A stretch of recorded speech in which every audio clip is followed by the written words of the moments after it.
Good morning everyone and welcome back to Deepest Dorset and Chesil Beach. Now, as you can see by the larger pebbles, I'm actually fishing at the deeper water eastern end of the beach today. Now, not many local anglers do this, but I'm actually here to target a few flatfish, believe it or not. So, place possibly a few dabs. We're also going to put out a sand eel or sand eel and squid wrap on one rod as well. The conditions are a little bit in between, so we've had some quite nasty ground swells over the last week. They've flattened off now, it's nice and calm today, but what it has left is just a slight tinge of colour in the water. So it's probably okay for the sight feeders like the bream and the gurnard and the plaice. Not ideal, and equally it's possible you could see a daylight ray today, but again, not optimal. So it's one of those. It could be good, it could be a struggle, but we're going to get some baits out there and see how it goes. And I'll come back to you and show you how I plan to fish. So we've got building spring tides today, and that creates quite a push on Chesil. So we're going to be fishing grip leads. Nothing too heavy, 150 or 175 grams on Chesil is absolutely fine. Now, what I wanted to show you guys that are new to the sport is quite often I see people buy their leads from the shops, clip them straight on without really too much thought.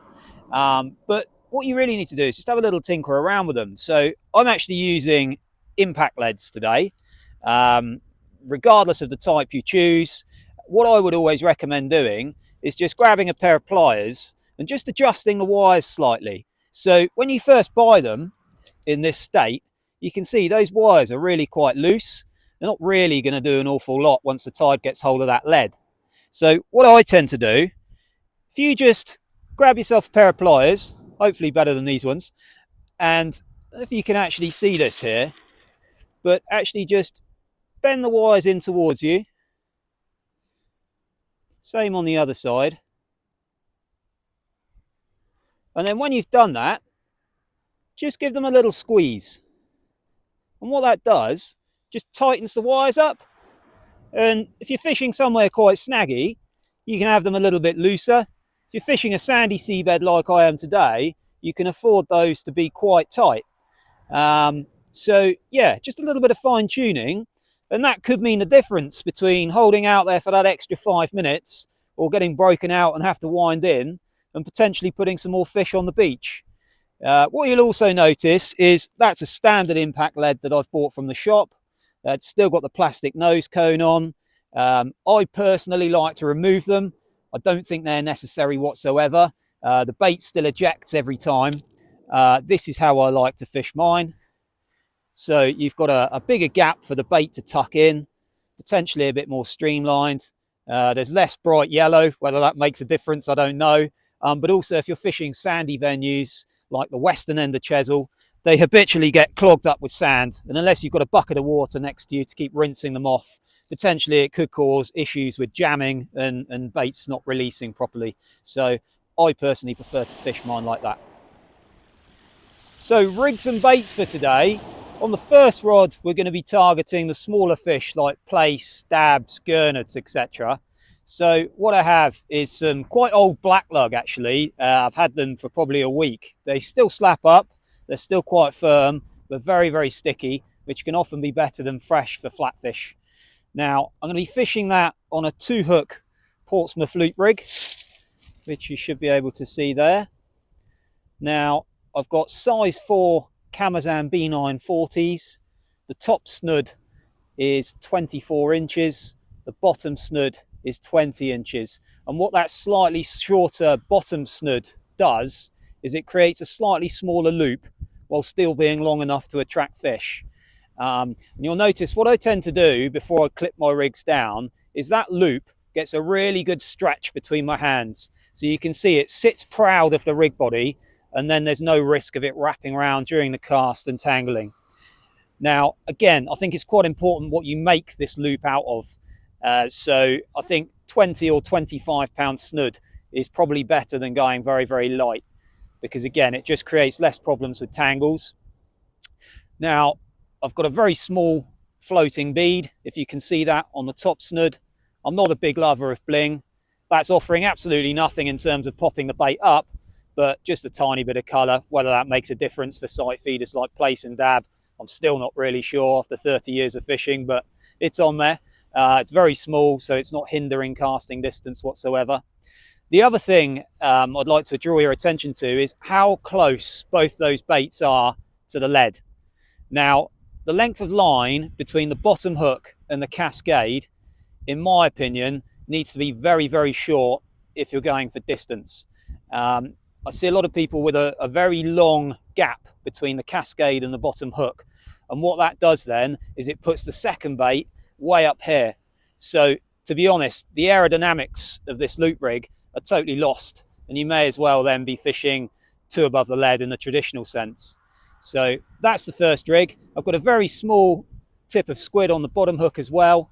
The water conditions aren't perfectly clear, and sometimes I can find that absolutely devastating. Just a very, very small thin strip, just left to flutter, whether it's the vibration or whether the white squid kind of shows up through the poor water clarity, I'm not sure, but it works for me. Okay, so on the second rod, we're going to be targeting rays. Now for that, what I have here is a blast frozen medium sand eel, if you can see that. And that's just going to be on a 4.5 foot pulley rig and a 2.0 Varavaz Big Mouth Extra. Nice strong hook if we were to run into a big blonde or small-eyed. Now you'll notice there's no bursting bellies or anything on this eel. They've been kept frozen and taken out of a wide mouth food flask one at a time as I need them.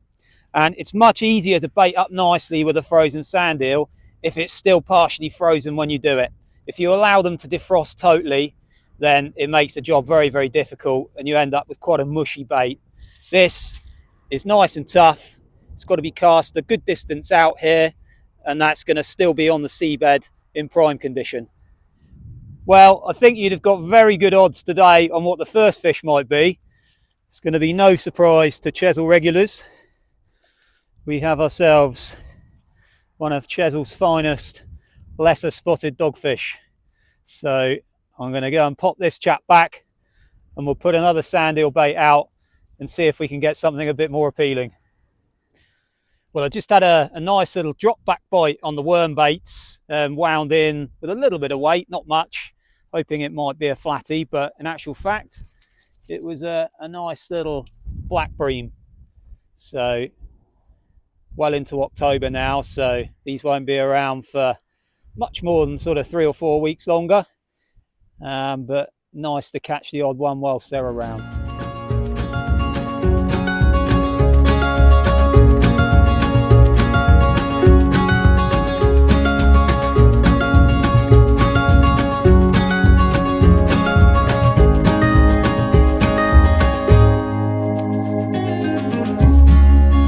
There we go, guys. Managed to find ourselves a nice dab. Used to be quite common on Chesil when I was a kid, the end of the 80s, early 90s. They seemed to get wiped out for a little while, but the last couple of years we've had some good numbers again in certain areas. They seem to be very localised. But this one went 28 centimetres, so quite a nice sized dab. I know it won't be much to those guys that fish Kent or the East Coast regularly, because they've got stacks of them up there. But for Chesil, it's always really nice to see a dab.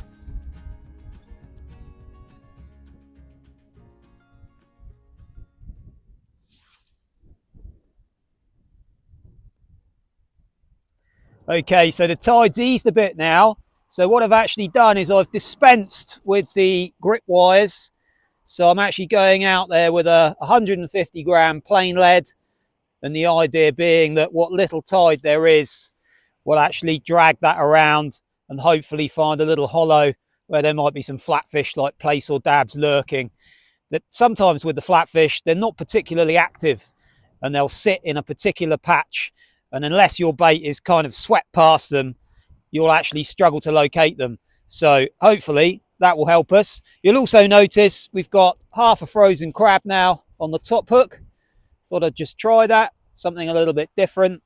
And we'll see how we get on the next cast. Well, there we are, guys. Another flatfish on the beach, this time in the form of a plaice. Again, took half a black lug, week-old black lug on the top snood. again with a floating bead, which is actually down inside his mouth. Not huge, 32 centimetres, but nice and plump. And I think what it lacks in size, it makes up for in beautiful orange spots. Quite often down this eastern end of the beach, the markings on them are really very striking. They can be sort of white spots and yellow spots mixed in with the more traditional orange. But yeah, we shall unhook this one and pop him back. Well, as you can see from that lovely set in the rod tips, we've got quite a bit of tide now coming from the right-hand side. Tide on Chesil usually means fish, so I'm optimistic it's going to pick up a little bit. We've had a bit of variety so far. We've had plaice, dab, bream, dogfish, but not many fish. It's been quite hard going. And I'm hoping now this tide has picked up pace, we should start to get into a few more bites. Right guys, now we're talking. It's had a lovely pull down bite just as the flood was starting to push a bit harder. I suspected it might be a better quality plaice, and I was proved to be right. 42 centimetres, lovely fat autumn condition as well. I'm really pleased with this one. Unfortunately, over the years, the average size of the plaice on Chesil, as with many areas, has declined. We get a lot of fish, but not many up over the 40 centimetre mark like this one. So, as I say, what I'll do, I'll unhook this one and slip him back in. If you did want to take a fish for the table, this would be a really nice size to do, but I haven't really got a use for him, so I will give him his freedom. Once again, on half a week-old black lug on the top snood, seems to be the magic formula today, with the aforementioned floating bead. Whether that's made a jot of difference, I very much doubt, but anyway, it's nice to see a better quality plaice. And you can see it's got some fantastic markings, lovely looking fish, and I'm really pleased to meet him this afternoon.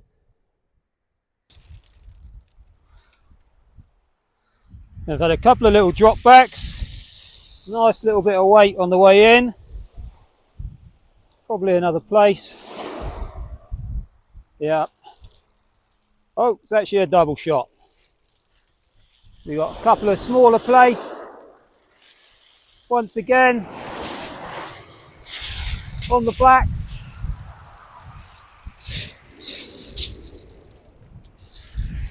Not quite in the same stamp as the last one.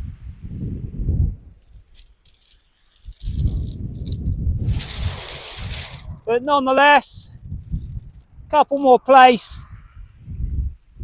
As I say, it's a belief among a lot of anglers that you have to go to West Bexington or Cogden to catch these.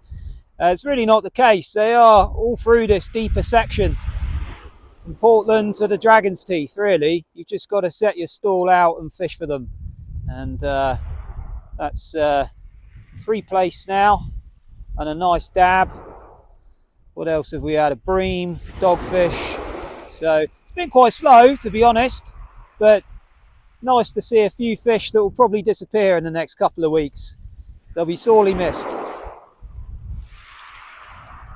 Right, so as I've been baiting up my spare trace, I've noticed a couple of nice pull downs on my left-hand rod. I've tightened it up a couple of times as well. The line's fallen a little bit slack, so I'm hoping there might be another fish or two on there. In the meantime, I've baited up the next trace, gone for 2 halves of nice quality frozen crab, again on the loop rig, the size 4s, so that's going to be the next one to go out. In the meantime, I'm going to have a look and see if I've got anything on that rod I had the bite on. Well, it feels like there's a small amount of weight on there.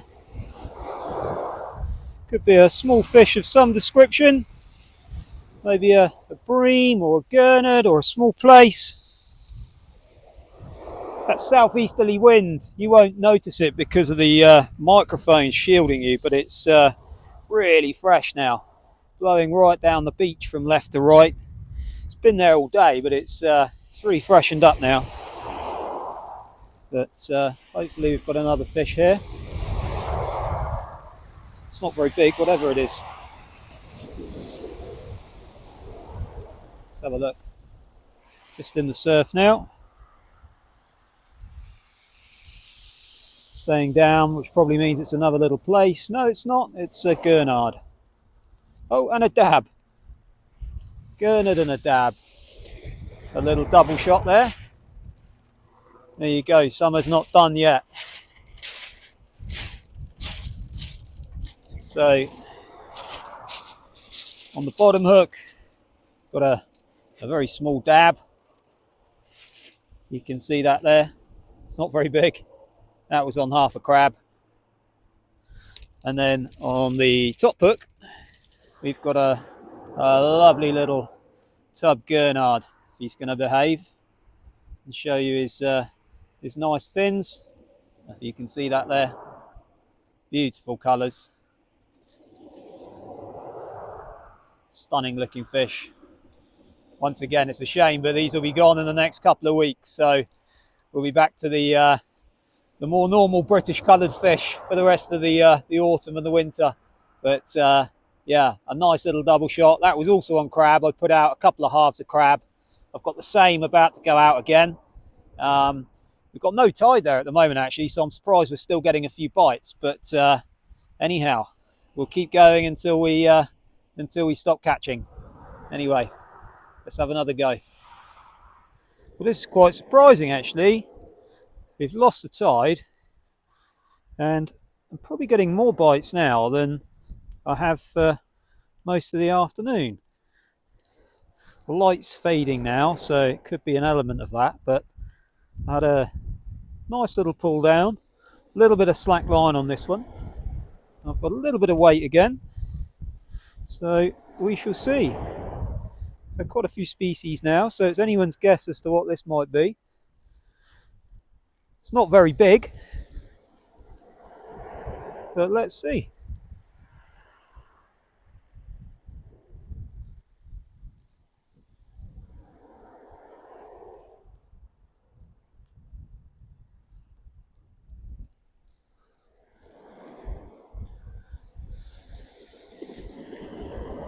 Pretty fresh wind now, as I said earlier. It's actually got quite chilly. So gusty, it keeps blowing the camera over. Right, what have we got? See the leader now. It's another little flatfish of some description. What have we got? It's two flatfish. Double shot of dabs. Wow, there we go. Two dabs. The top one, although he's not very big, is absolutely fat as butter. Let's give you a quick look. See if I can hold those up together. So, got a small one on the bottom and a slightly better one on the top hook, but really fat. Again, on the week-old black lug, seems to be a bit of a theme today. But if I can give you a bit of a side profile of that one, just how fat he actually is. Been feeding really well on something. Yeah, let's get these guys unhooked. And I think I've got one more cast in me. And I'll need to go and find something to eat. Right guys, well, last cast is on the beach and we've got another dab. This one's 25 centimeters and once again super fat. They really have been feeding out there. I don't know if you can see that in the fading light here, but yeah, really nice condition fish.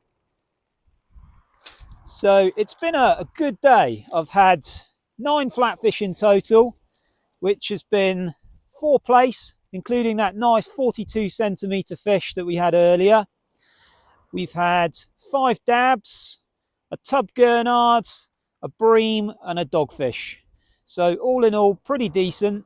The water conditions haven't been perfect and we've had this nagging southeasterly in our side for most of the afternoon. So all in all, I'm pretty satisfied with that.